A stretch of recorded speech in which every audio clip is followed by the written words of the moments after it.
All right, everybody. Welcome back to another episode of the Mainly Hoops podcast. We're still covering the SEC transfer portal. We got the Texas Longhorns we're diving into today. If you are enjoying the content, make sure to like and subscribe. We appreciate the support. But we're going to get started. Cody, let's get started with you. Who's your favorite player that they got this offseason? Yeah, I've always been a Dalen Swain fan, so I think I'll go with him. Particularly on the defensive side, I just think he's a super versatile two-way guy in general, but he's probably going to play the 4 for this team. Maybe he's going to play some minutes at the 3, but I think he's going to play a majority of his minutes at the 4 just because the backcourt of Jordan Pope, Simeon Wilcher, and Jamont Mark are going to take up a lot of that time. So I think Dalen Swain's going to fit in at the 4, but from a defensive perspective, I'm super high on him. Just being able to be positionally versatile, and he has real rim protection skills. He's a real playmaker. His steal rate was fairly high last year, if I'm not mistaken. But he's pretty well rounded in that area. He can take on a real assignment against a heavy on ball usage guy, against the top offensive option, and he can also play an off ball role because he's a solid defensive rebounder. There's some weak side rim protection in there, although it's not going to be a strength for a guy that's 6'7". But overall, pretty high on his game on the defensive side. On the offensive end, I mean, obviously he doesn't shoot it well. Like he shot at 25% last year. He was like 7 for 28 or something like that. He's not going to provide anything in that area as a floor spacer, which isn't great for a perimeter oriented guy. But I think his handling, his playmaking, and his ability to score over the top, I think are 3 real factors that are going to allow him to play big minutes on this team and have a ton of success in the SEC. He's going to play some point guard. I think he's going to be in that role anyway. Obviously, Pope is more scoring minded. Jamont Mark's more scoring minded. They're more ISO scoring minded. So I think Swain being able to come in as that stabling presence, solid passer, maybe run some dribble handoff action with him, be able to grab a rebound and go in transition, I think is going to be really big for getting into that with Sean Miller's offense. So yeah, Dalen Swain's probably my guy here. I was up between him and Voikatitis, but ultimately I went with Swain. All right, I guess your Longhorns. Let's hear it from you. Do you agree with Cody, or you go in a different way? I mean, it was those 2 guys for me as well. I think Swain, much like Cody said, his defensive versatility is going to be really important. He's like 3% steal rate, 2.5% block rate. But the offensive end, like I do think he has the ability to kind of just like be an athlete, especially in the SEC. Like Cody said, get the rebound, get out and go in transition. He's an athletic finisher at the rim. He gets to the line a lot. Like his free throw rate's over 50%. And he shoots it like pretty solid at the line, right? He's like 80% at the line. He's also like a good passer, sitting around 18% assist rate. But primarily like offensively, his role is going to be driver and just like rim finisher and just kind of, I think, like creating opportunities for some of these guards, playing in 2-man game stuff with them. But the defensive end, I think like he's going to be very versatile and able to guard pretty much every position, depending on the night. Like he can guard 1 through 5, I think, on a lot of teams and at least be serviceable there.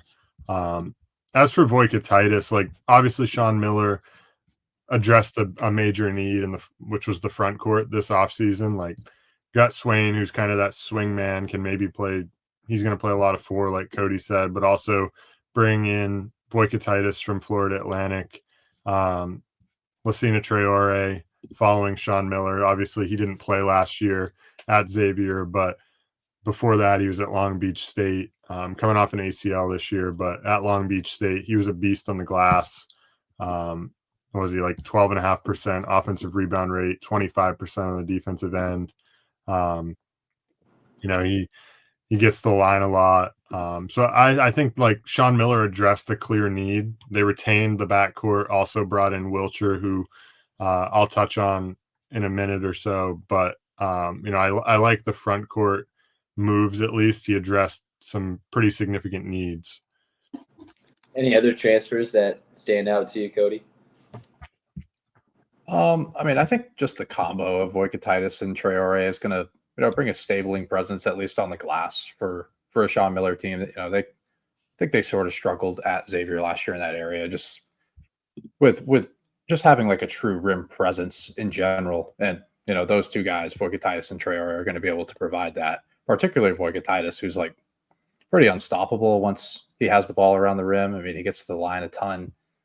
He had a 73% free throw rate, which is super high, and 14% offensive rebound rate, and just the rim efficiency that both of those guys are going to be able to bring to the table is going to be crucial for the efficiency across the board. I guess a guy like, Simeon Wilcher, who I know Marcus is going to touch on in a minute, so I'll be pretty brief. He was expected to kind of have a breakout year two at St. John's, particularly as a shooter, and it just didn't really come to fruition. I mean, he shot at 29.7% from three, and he's probably going to play in more of an off-ball role. And when you can't really shoot the ball at a super high level, it's hard to be more of a secondary option. He'll be able to provide some ball handling. He brings a two-way presence. He'll be able to guard the ball as well as like most of this group can, maybe outside of Pope, but he's going to be more of just a stabling two-way presence as opposed to really being able to pop from three and giving this offense truly what it needs when advantages are created by guys like Pope, Swain, and Mark. So, but I'll let Marcus touch on Simeon Wilcher a little bit more. Yeah, Marcus, take it away. The thing with Wilcher, like he really, really struggled last year, obviously, like efficiency wise, like Cody just said. He's like 46% effective field goal percentage, 33 for 111 from three.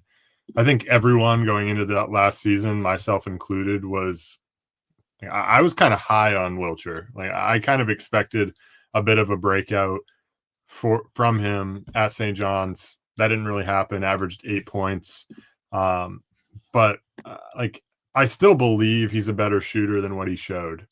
Like he's got a good shot. He's got big range. Like I think he's a much better shooter than whatever the 30% or so that he shot last year. And like Cody, like you said, I do think the defensive end, he can be impactful. He's like 2.5% steal rate, 2% block rate. So, his main focus here for Texas needs to be like efficient movement shooter and just creating problems on the defensive end. Like that's where he needs to focus his energy, I think, because he's not going to be an on-ball creator for them. He's not a great passer. He's not great off the dribble as a scorer either, 21st percentile off the dribble. So he really needs to be like locked in more in catch and shoot opportunities. We saw in like limited time as a freshman, he was like 40% from three. But I do think he's fully capable of just better shooting all around. Then the other one I just wanted to touch on real quick is Cam Heide coming from Purdue, like a guy that like I haven't been a huge fan of. But when you like dive into the numbers, you watched him, especially in the later half of last season, he did show some growth at Purdue. The ability to knock down open shots. He shot it, I believe, right around 40% from three last year. He's got a lot of bounce. He can make some pretty big plays. Like he had several big time dunks, hit some big shots in big games. It's not like he's coming from a small school or even a power conference school that hasn't done anything. Like he's played on good Purdue teams. He's really just like an energy guy that can make big hustle plays and knock down some shots. So I think like he'll provide some value as well. And then one more point I wanted to bring up about Voikatitis. I was looking back at some of my notes. He did struggle with foul trouble last year a bit. Like he had, I think, 6.1 fouls per 40. I remember watching like several games of Florida Atlantics where he was in some foul trouble, like 2 or 3 fouls pretty quickly into the game. He fouled out of 4 games and was he had 4 fouls several other times, I think. So that is a concern, I think, in the SEC. Cody, how did these transfers fit into the Longhorn system? It will kind of roll right into like a early expectation from this team. Did they get better or worse? I'll let you take it away. Yeah, it's tough for me to say kind of on both ends, like if they fit the system really or if they got better or worse. I mean, obviously Texas really struggled last season, so I guess I'm going to kind of compare them to what they did last year as opposed to what Sean Miller did at Xavier. But just the sort of just like the connector pieces kind of being limited. I guess I'll touch on Heidi just a little bit before I dive into that. I'm not really high on his shooting talent, really, despite him shooting almost 40% last season. I think he was really the beneficiary of like the rim gravity that guys like Zach Edey brought, and then Trey Kaufman-Renn and Braden Smith in that pick and roll game last season. And I guess the data point I'll use is like what Mason Gillis brought to the table at Purdue when he was there his last season. He shot at 47% from three. And I thought he was sort of the beneficiary of Zach Edey's, rim gravity. And then he goes to Duke next season in a great offense and shoots at 34% from three, 33 for 97, as opposed to 58 for 124. And that's a 13% percentage drop. And I do think it's going to be fairly similar with a guy like Camden Heidi when there isn't as much rim gravity for him to kind of be the beneficiary of. So I'm not super high on his shooting talent in general, but I think he provides value in other areas. He's a really good rebounder for his size. He's a really good athlete. If everyone remembers that dunk he had in the national championship 2 years ago, it was pretty ridiculous, that putback slam. He has like a 40-inch vert, so he can provide value in other areas, particularly, and as a defender a little bit. He's not like a fantastic defender, but at least on the glass, and he's fairly versatile on that end. But as for what I expect from this team, as of now, I see them middle of the pack, SEC, just because, I think Sean Miller is a great coach. He's going to be able to elevate them. But there's a lot of new pieces coming in that are going to play fairly prominent roles, more on the defensive end than on offense, because since they have Pope and Mark coming back to be able to take on a lot of the creation responsibilities. But I guess it just sort of remains to be seen what Voikatitis and Traore, what that combo can bring at the power conference level. Are they going to, like, Voikatitis didn't display like elite rim protection, at least from like a block rate perspective. He had a 4.4% block rate, but he can alter shots a bit, but it just at the SEC level. This is the best league in America from an athletic perspective and probably from a talent perspective now. So it's going to be a big jump for these guys. So it's hard for me to say that this team has like a major like high ceiling just because there's some concerns there. But I do think the floor is fairly high with Sean Miller. I'll say they're like firmly in the middle of the pack in the SEC right now. Marcus, let's hear your thoughts. Yeah, I feel the same. I'm a Texas fan, and I think like I'd be happy with middle of the pack in the SEC. Like, I think there are a lot of unknowns here. The guard play, I think, is a bit too ISO dominant. I worry a little bit about their creation ability. I watched them too much last season, where they just would go stagnant for minutes on end, and I worry a little bit about that. So I think like middle of the pack, I'd be pretty happy with if I were Texas. I think like middle of the pack to like 13th in the SEC is kind of where they are, like somewhere in that 8 to 13 range, kind of flirting with the bubble, I think, again.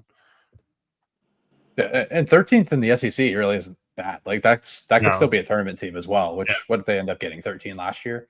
Like I Something see like them that. I see them as a tournament team, like probably sitting near the bubble, but there's just going to be so many opportunities in this league that literally anyone in the conference can potentially get a bit.